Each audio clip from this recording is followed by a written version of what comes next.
تظاهر المئات من أبناء مديرية الزهرة بمحافظة الحديدة احتجاجا على استمرار انقطاع التيار الكهربائي عن سكان المديرية، وناشد السكان السلطة المحلية سرعة محاسبة إدارة فرع المؤسسة بالمديرية.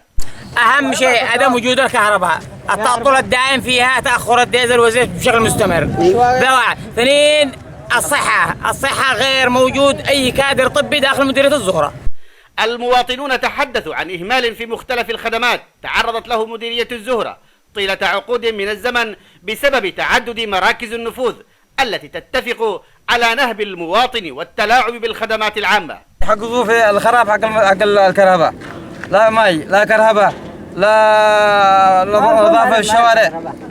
مدير مديرية الزهرة عزى مشكلة الكهرباء إلى اللامركزية الشديدة في كهرباء الريف الذي طالب بوضع حد لها.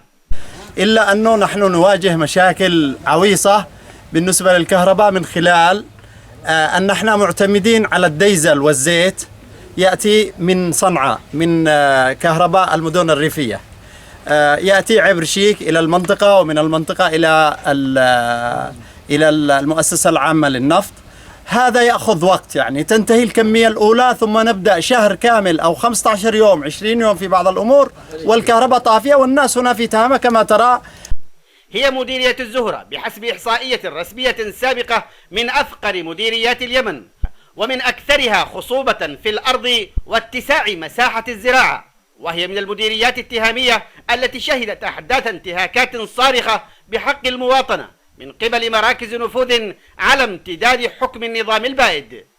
عبد الحفيظ الحطامي لقناة سهيل الفضائية، مديرية الزهرة، محافظة الحديدة.